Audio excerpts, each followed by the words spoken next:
Hi friends, इस lecture में हम परम्यूटेशन एंड कॉम्बिनेशन को रिवाइज करेंगे फॉर एनडीए एग्ज़ाम। तो क्योंकि ये टॉपिक वैसे तो काफ़ी कॉम्प्लेक्स है जेई के लिए अगर हम देखें, और इसमें काफ़ी कॉम्प्लेक्स क्वेश्चंस बन सकते हैं, लेकिन एनडीए में जो क्वेश्चंस आते हैं वो उतने कॉम्प्लेक्स नहीं है। एनडीए के क्वेश्चंस करने के लिए आप दो तीन कॉन्सेप्ट अगर अच्छे से समझ लें तो मुझे नहीं लगता कि आपको किसी भी प्रॉब्लम में एनडीए की परम्यूटेशन एंड कॉम्बिनेशन की कोई दिक्कत आएगी। एक तो हम समझ लें फंडामेंटल प्रिंसिपल ऑफ काउंटिंग हमारा क्या है, कब हमें डिफरेंट वेज को ऐड करना है, कब हमें मल्टीप्लाई करना है।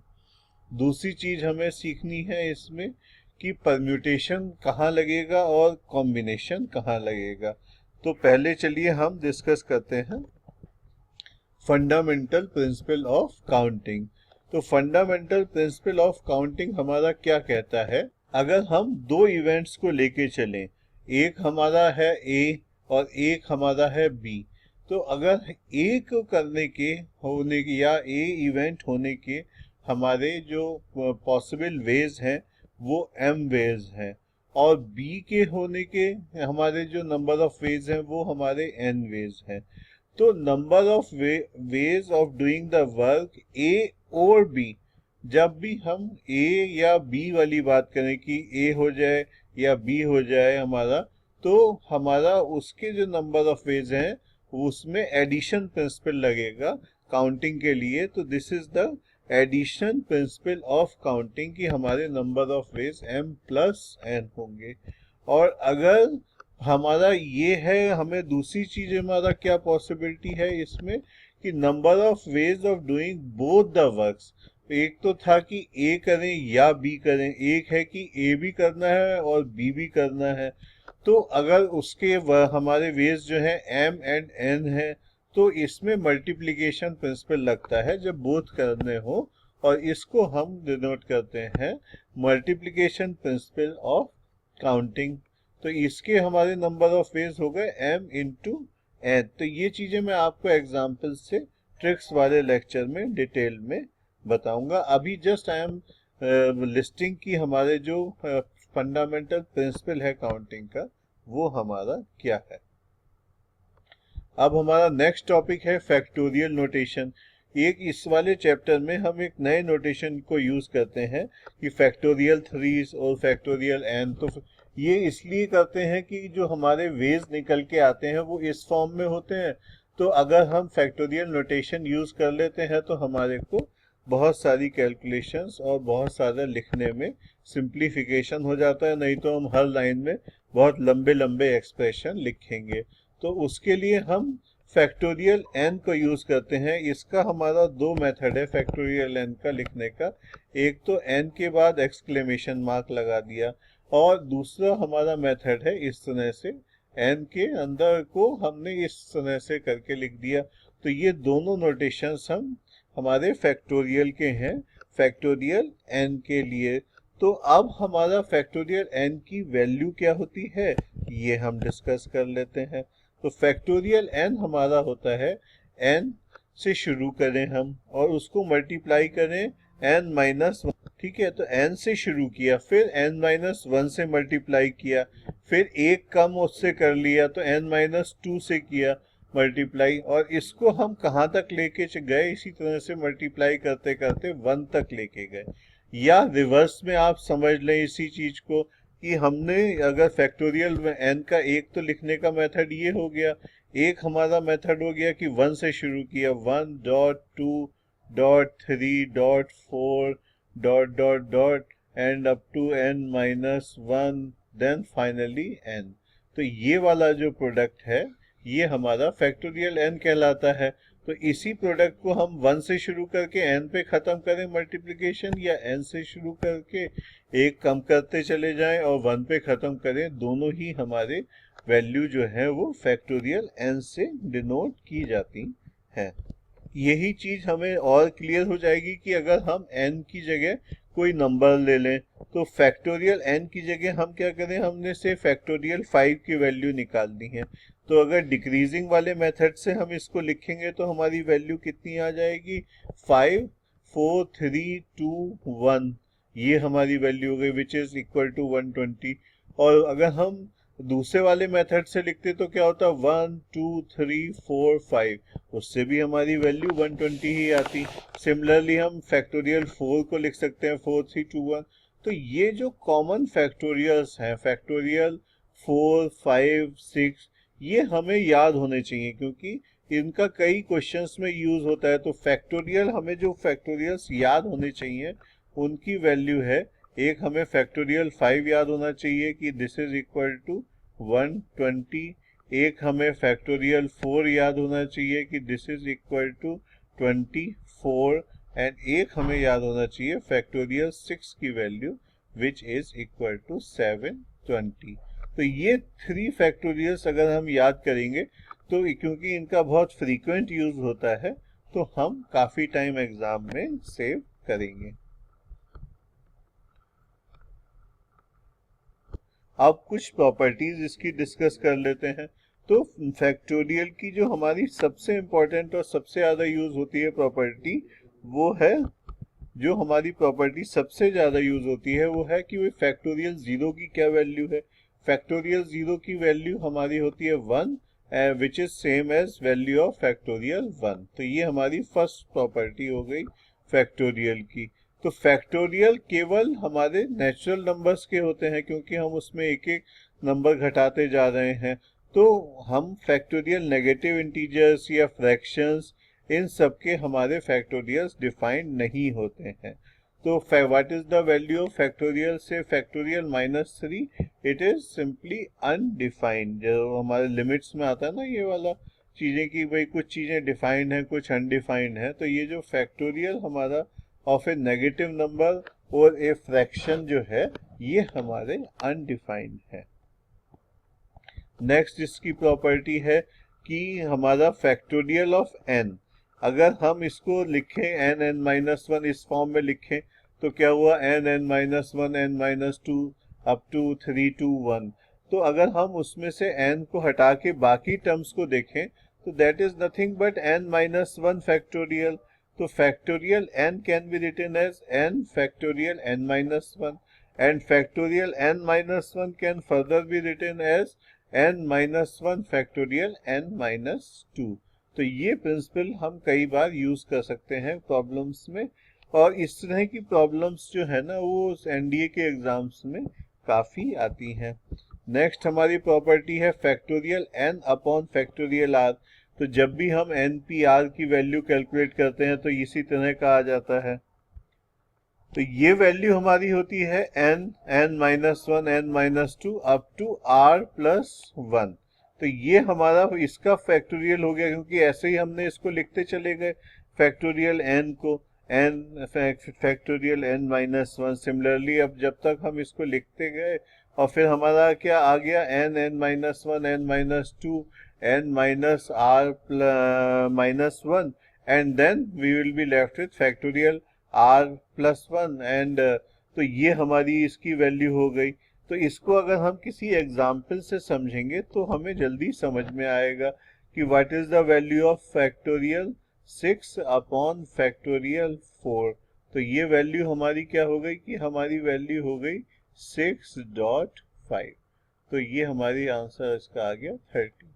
तो ये हम 6 को तब तक डिक्रीज करेंगे जब तक कि ये r, ये जो नीचे वाली वैल्यू है इससे एक ज्यादा ना बचे। तो अगर हमें कैलकुलेट करना है फैक्टोरियल 7 अपॉन फैक्टोरियल 5 तो इसकी वैल्यू हमारी क्या होगी 7.6 विच इज इक्वल टू 42। तो ये हमारी एक और प्रॉपर्टी इसकी हो गई। नेक्स्ट हमारा इसमें है प्रॉपर्टी, नेक्स्ट हमारा टॉपिक है परम्यूटेशन। अगर हमें n ऑब्जेक्ट्स दिए हुए हैं विच आर ऑल से, लेट अस अज्यूम कि वो सब डिफरेंट ऑब्जेक्ट्स हैं, और उसमें से हमें r ऑब्जेक्ट सेलेक्ट करने हैं और उनको इस तरह से सेलेक्ट करना है कि जो अगर हमें उनको r स्लॉट्स में रखना है तो उनकी पोजीशन भी मैटर करती है। तो जब भी हम सेलेक्ट करने के बाद जब उनको प्लेस कर रहे हैं तो उसमें उनकी पोजीशन मैटर करती है। तो आउट ऑफ n अगर हमें r एलिमेंट सेलेक्ट करके उनको अरेंज भी करना है तो हमारा जो आंसर है वो है NPR। NPR is nothing but factorial n divided by factorial n minus r। तो जब अगर हमें इसके जो परम्यूटेशन है दैट इज जस्ट एक अरेंजमेंट, तो हम जहां जहां अरेंजमेंट मैटर करता है, इंडिविजुअल पोजीशन मैटर करती है आफ्टर सिलेक्शन, वहां पे हम NPR यूज करेंगे। अगर हमें n में से r एलिमेंट केवल सेलेक्ट करने हैं और उसके बाद जो सिलेक्शन के बाद उनकी जो इंडिविजुअल पोजीशन है वो मैटर नहीं करती है, तो वो जो है हमारा NCR हो गया। तो वो इसको आप इस तरह से भी समझ सकते हैं कि जो परम्यूटेशन है वो हमारा कॉम्बिनेशन का ही एक स्पेशल केस है कि n, अगर हमारे n ऑब्जेक्ट्स हैं और उसमें से r सेलेक्ट करने हैं, तो वो कितने वेज में हम सेलेक्ट कर सकते हैं? We can select them in NCR ways, which is, what is this value? This is nothing but a factorial n upon factorial n minus r multiplied by factorial r। अब हमें अगर permutation निकालना है तो हमारा वो क्या होगा? NPR। NPR हमारा क्या होता है? NPR is equal to factorial n upon factorial n minus r. तो ये हमारा कैसे आया कि भाई पहले तो हमने ऑब्जेक्ट सेलेक्ट कर लिए और उनको उसके बाद अरेंज कर लिया, तो हमारे अरेंज हम किस तरह से कर सकते हैं? फैक्टोरियल आर से। तो ये हमारा कैंसिल हो गया। तो अगर हम सिलेक्शन के बाद उनको अरेंज भी कर रहे हैं तो हमारा क्या यूज करेंगे? हम permutation, that is NPR use करेंगे, which is nothing but NCR multiplied by factorial of R। तो ये हमारे, अब हमें क्योंकि दोनों का रिलेशन समझ में आ गया तो हमें इसमें कंफ्यूजन नहीं होना चाहिए। अदरवाइज आप लोग, जो मैंने देखा है कि कहाँ परम्यूटेशन लगेगा कहाँ कॉम्बिनेशन लगेगा, इसमें बहुत कंफ्यूज करते हैं। तो ये देखिए कि NPR अगर आप यूज कर रहे हैं तो हमने सिलेक्शन के बाद उन जो सिलेक्टेड एलिमेंट्स हैं उनको अरेंज भी किया, वो फैक्टोरियल आर मेथड से किया, तो फैक्टोरियल आर में वेज को मल्टीप्लाई कर दिया, तो हमारा आंसर जो है फैक्टोरियल n अपॉन। अब हम प्रॉपर्टीज डिस्कस कर लेते हैं NPR की। तो इसमें प्रॉपर्टीज क्या है, मतलब कि r की डिफरेंट वैल्यूज के लिए इसकी क्या वैल्यू होगी। तो फर्स्ट प्रॉपर्टी है कि अगर r 0 हो, NP 0 हो या r हमारा n हो तो क्या वैल्यू होगी। तो NPN की वैल्यू हमारी होती है फैक्टोरियल n और हमारा NP0 की वैल्यू है 1। तो ये हमारी वैल्यूज कैसे आई, इसको याद करने की तो कोई जरूरत है नहीं, लेकिन ये NPN मतलब हमारा बहुत ज्यादा यूज होता है। ये एसेंशियली क्या रिप्रेजेंट करता है कि n ऑब्जेक्ट्स हैं हमारे, उसमें से n हमने सारे सेलेक्ट करके अरेंज करने हैं। तो इट इज बेसिकली कि n ऑब्जेक्ट्स को हम अगर अरेंज करें तो क्या हमारे कितने परम्यूटेशंस हमारे पॉसिबल हैं, तो वो हमारे फैक्टोरियल n हमारे पॉसिबल हैं। तो ये हमारा NPN की वैल्यू ये कैसे आई हमारी, ये वैल्यू हमारी आई कि फैक्टर NPN हमारा NPR क्या होता है? Factorial n divided by factorial n minus r, ये हमारा फैक्टर NPR होता है। तो अगर NPN कर दिया तो n माइनस n 0 हो गया, फैक्टोरियल 0 उसकी वैल्यू 1 होती है। तो हमारा इस वाले केस में वैल्यू क्या आ गई? फैक्टोरियल n आ गई, when n is equal to r है हमारा, r जो है हमारा n की इक्वलेंट है, तो n माइनस n 0 हो गया, तो वैल्यू हमारी इसकी फैक्टोरियल n आ गई। अब इसी तरह से NP0 की वैल्यू हमारी क्या आ गई? वो हमारी हो गई factorial n divided by factorial n minus 0, तो वो कितना हो गया? वो भी फैक्टोरियल n हो गया। तो ये दोनों कैंसिल हो गए, तो हमारी वैल्यू NP0 की हमारी वैल्यू कितनी हो गई? 1 आ गई। NPN की वैल्यू हमारी फैक्टोरियल n हो गई, NP1 की वैल्यू हमारी n हो गई। तो ये हमारी की वैल्यूज हैं और ये हमारी एक बिल्कुल फंडामेंटल प्रॉपर्टी हो गई जिसमें हमने कुछ नहीं किया, बस NPR की जो हमारी वैल्यू थी उसमें डिफरेंट R की वैल्यूज ली और हमारी ये प्रॉपर्टीज निकल के आ गई। अब हमें जो है कुछ और अच्छी प्रॉपर्टीज डिस्कस कर लेते हैं इसकी NPR की। तो वो हमारी क्या है? अगर हमें एन पी आर को n minus one P r minus one के फॉर्म में लिखना है तो it is n into n minus one P r minus one. और अगर हमको इसको यहाँ पे n की जगह r चाहिए तो हमारा क्या होगा, r n minus one P r minus one plus n minus one P are. ये हमारा कैसा है, ये इससे हमारा ये कैसे आएगा, इसको हम जस्ट एक क्विकली देख लेते हैं, तभी ये चीज हमारी समझ में आएगी। एनपीआर हमारा क्या हुआ, एनपीआर हमारा हो गया factorial n upon factorial n minus r, ये हो गया। और इसको अगर हम कैसे लिख सकते हैं, n factorial n minus one, यही तो हुआ ये हमारा। और n माइनस r को हम कैसे लिख सकते हैं, n minus one minus r minus one, इसका फैक्टोरियल। तो ये बेसिकली क्या हुआ कि हमने माइनस वन और प्लस वन जोड़ दिया तो हमारा n minus one minus r plus one ये आ गया। तो ये अब हमारा क्या है, ये हमारा क्या हो गया, ये वाली राइट हैंड साइड हमारी क्या हो गई n, और ये हमारा क्या हो गया n minus one P r minus one. तो हमारा क्या हो गया n minus one P r minus one. तो असेंशियली हमने क्या किया, एन पी आर को n minus one P r minus one के टर्म्स में लिखा और उसके लिए हमें इसे केवल n से मल्टीप्लाई करना पड़ता है। और हमारी एक और तरीका है n minus one P r minus one plus n minus one P are, और यहाँ पे इसको हमें r से मल्टीप्लाई कर दें तो ये भी हमारा n पी आर के इक्वल होगा। अब हमारा इसकी जो ये हमारी प्रॉपर्टीज हो गई एनपीआर की। अब हमारा नेक्स्ट इसमें टॉपिक है, इसमें नेक्स्ट हमारा टॉपिक है number of permutations without repetition.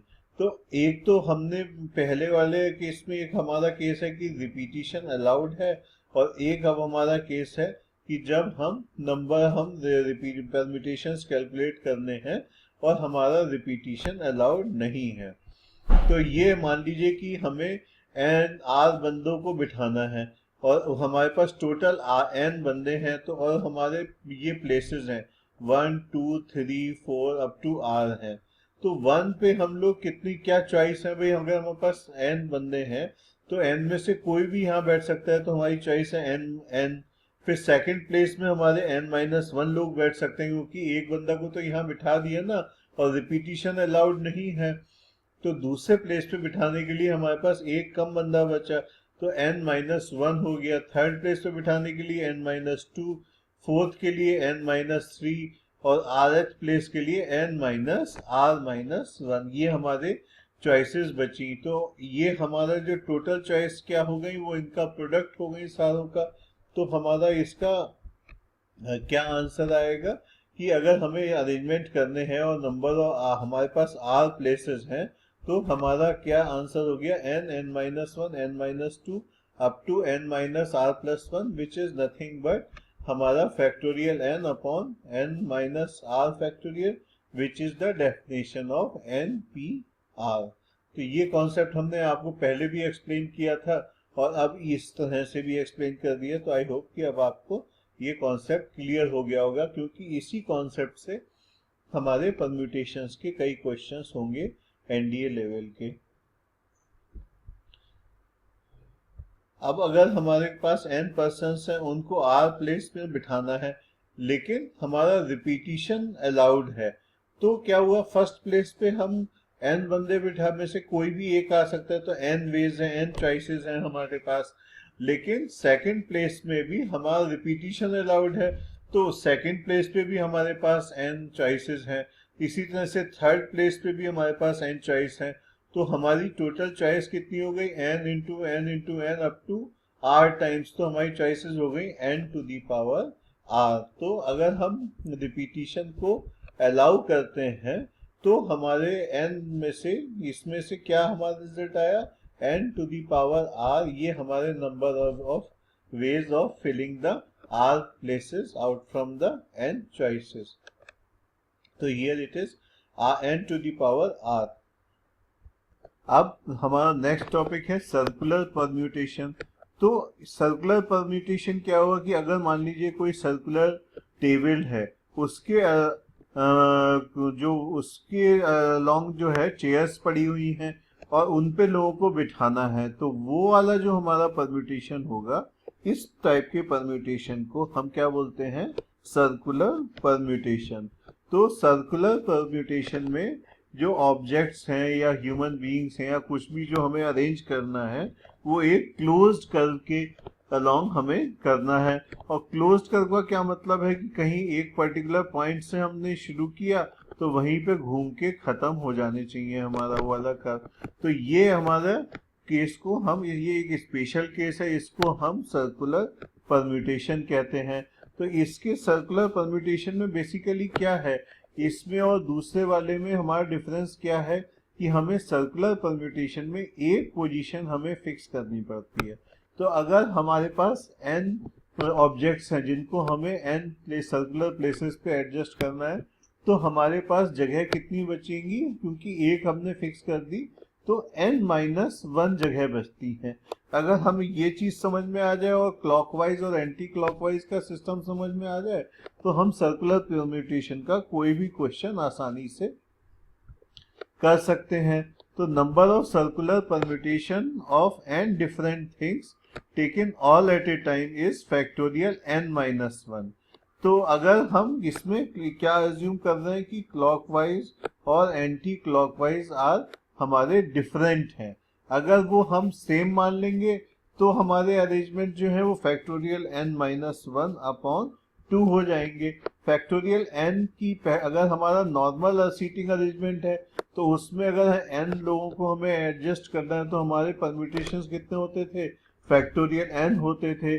और इस वाले केस में, सर्कुलर वाले केस में, एक पोजीशन हमारी फिक्स हो जाती है, बाकी हमें भरनी होती है। तो इस वाले केस में हमारे जो परम्यूटेशंस होते हैं वो फैक्टोरियल n की बजाय n-1 होते हैं। अगर हम क्लॉकवाइज और एंटी क्लॉकवाइज को डिफरेंट लें, अगर उनको हम सेम लें, तो उसमें क्या हुआ कि हमने इसमें हर कैलकुलेशन को 2 बार कर लिया, तो हम इसे 2 से डिवाइड कर देंगे तो हमारा आंसर आ जाएगा उस केस का कि जिसमें ये हमारे सब डिफरेंट है।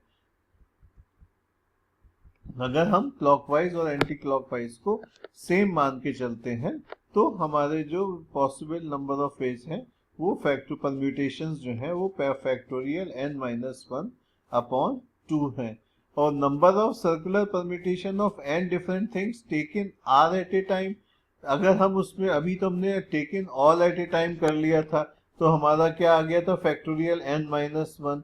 अगर हमने क्लॉकवाइज और एंटी क्लॉकवाइज को डिफरेंट लिया था, लेकिन अगर हम r एट ए टाइम लें आउट ऑफ r, तो हमारा जो आंसर आएगा वो आएगा npr डिवाइडेड बाई r, अगर हम इसको क्लॉकवाइज एंड एंटी क्लॉकवाइज को डिफरेंट मान के चलते हैं। तो ये हमारी बहुत बेसिक थ्योरी है परम्यूटेशन एंड कॉम्बिनेशन की। तो इस वाले लेक्चर में हम बस बेसिक थ्योरी पे ही कंसंट्रेट करना चाहते थे। हमने बाकी ये और जो डिटेल्स हैं वो हम, जैसे प्रॉब्लम्स आएंगी उनके थ्रू वो वाली थ्योरी हम एक्सप्लेन करेंगे। अभी we just wanted to revise your fundamental principle of counting, basic concept of permutation and combination, notations of NPR and NCR, और बाकी चीजें जो भी हैं हमारी ट्रिक्स वाले लेक्चर में हम कवर करेंगे। इस लेक्चर के नोट्स आपको exam.com/12996 पर मिल जाएंगे। Thank you.